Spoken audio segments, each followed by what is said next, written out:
आप भी खुश रहना चाहते हैं, अपनी ज़िंदगी से मुतमिन रहना चाहते हैं।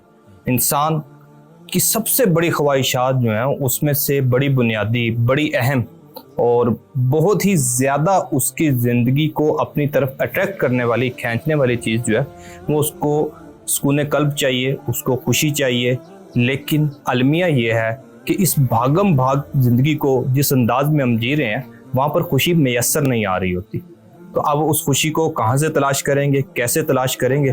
उसके लिए अपनी सोच में थोड़ी सी मुस्बत तब्दीलियाँ लानी है, अपने अंदाज़े ज़िंदगी को थोड़ा सा तब्दील करना है, तो इंशाल्लाह दिल भी पुरसुकून हो जाएगा और ज़िंदा रहने का मज़ा भी आएगा।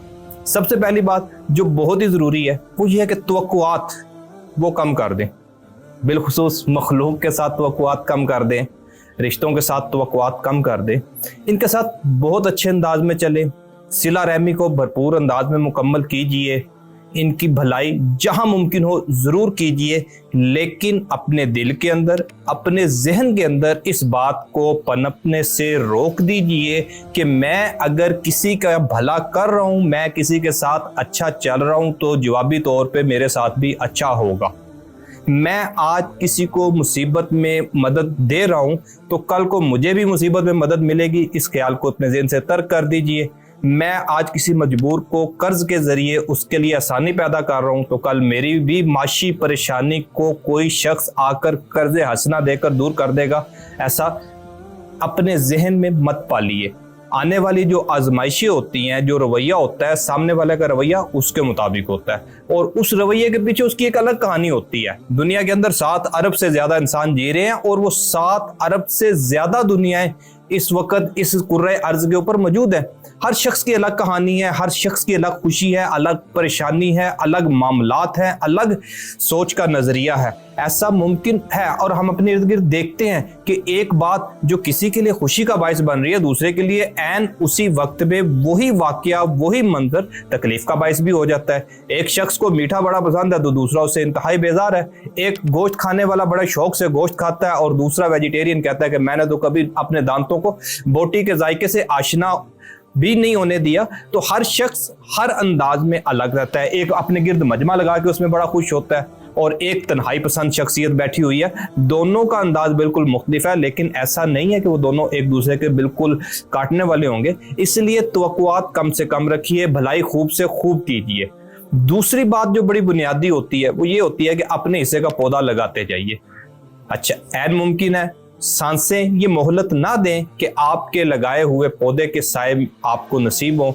ऐन मुमकिन है उस पौधे का फल आप खा सके, लेकिन ये कन्फर्म है कि जो शजर आज लगाया उसके साए में कोई ना कोई आकर बैठेगा ज़रूर, उसके फल से कोई ना कोई मुस्तफिद ज़रूर होगा। अगर ये इस्तिफादा लेने वाला हमारी आल में, हमारी नस्ल में, हमारे मुआशरे में, हमारे इंसानियत का जो दायरा है उसके अंदर आकर बैठने वाला हो, बहुत अच्छा। हत्ता कि उससे अगर कोई चिरिंद परिंद भी फ़ायदा लेता है तो वो भी हमारे लिए अच्छा।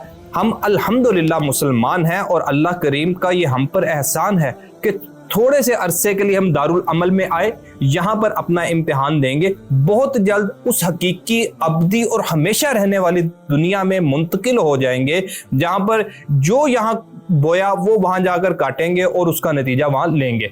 दुनिया की नेमतें जो हैं सारी फानी की फानी है, थोड़ा सा अरसा के लिए यहाँ पर मौजूद हैं, इनसे फ़ायदा भी लेना है, इनसे तवक्कुआत भी वाबस्ता होती है, फितरती चीज़ है। लेकिन उन तवक्कुआत का वॉल्यूम जितना थोड़ा होगा उतनी मायूसी कम होगी, उतनी बेजारी कम होगी। जैसे जैसे तवक्कुआत का बोझ बढ़ता है इंसान की कमर झुकना शुरू हो जाती है। और सबसे बड़ा नुकसान मखलूक के साथ लगी हुई तवक्कुआत का ये होता है कि उसका राबता अपने रब अज़्ज़ वजल से कमज़ोर होना शुरू हो जाता है। उसकी दुआ में अल्लाह करीम के साथ जो कनेक्शन, जो रबत कायम होना था, उसमें कमजोरी आ जाती है। वो मसबबुल इसबाब की बजाय असबाब पर ज्यादा नजर रखने लग पड़ता है। वो रब तबारक व तआला की बारगाह में गिड़गड़ाने की बजाय, अपने अल्लाह से खालिस नियत के साथ रजू करने की बजाय मखलूक के दर बदर भटक रहा होता है। और फिर जैसे ही किसी के पास मदद के लिए पहुंचता है और अगर खुदा न खास्ता आगे से उसकी मदद नहीं होती तो बहुत ज्यादा बदजन होता है। और ये बदजनी बसा औकात कता ताल्लुकी तक पहुंचती है, सिला रहमी के बिल्कुल अपोजिट चला जाता है, अपने रिश्ते नातों को तोड़ना शुरू कर देता है, दुनिया में अपने आप को तन्हा महसूस करने लग पड़ता है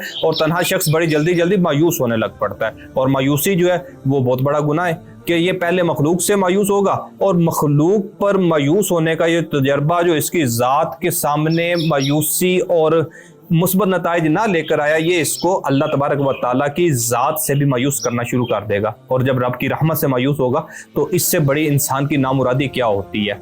अच्छा, फिर हमेशा हमेशा के लिए जो पहला असूल है वो हमारे सामने है कि यार हम यहाँ पे बड़े थोड़े अरसे के लिए आए हैं।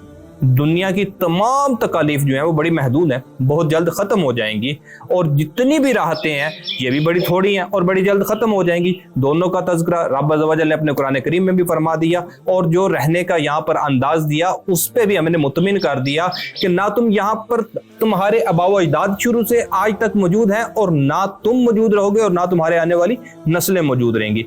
लेकिन जितना हिस्सा, जितनी सांसें, जितनी मुद्दत, जितने माहो साल यहाँ पर हैं, रब अज़्ज़ व जल ने शऊर की नेमत से नवाज दिया, उसको भरपूर अंदाज में मखलूक की बेहतरी के लिए, माशरे की बेहतरी के लिए, कुर्रे अर्ज की बेहतरी के लिए, और उस सब से बढ़कर अपनी कब्र व आखिरत की बेहतरी के लिए इस्तेमाल करना है।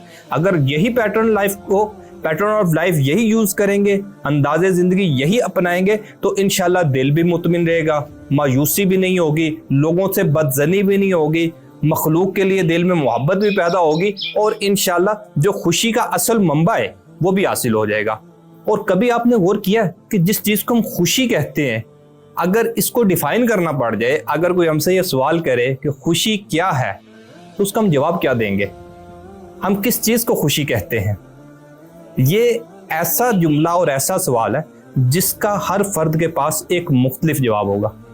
तो मैं आपसे भी ये गुजारिश करूंगा कि आपके नज़दीक खुशी क्या है, ये भी ज़रूर बताइएगा, कमेंट सेक्शन में बताइएगा, और इंशाल्लाह हम उस पर आइंदा भी गुफ्तगू करते रहेंगे कि खुशी क्या है, फिर इसके सामने खड़ा हुआ गम क्या है, और इन दोनों के दरमियान फ़र्क क्या है, अपनी ज़िंदगी में खुशियाँ कैसे लाई जा सकती हैं, गमों की कमी कैसे की जा सकती है, जो गम आ गए उनको कैसे फेस करना है, उन पर सब्र कैसे किया जा सकता है, उन पर शुक्र कैसे किया जा सकता है। इंशाल्लाह आइंदा आने वाले दिनों में इस पे भी बात करेंगे।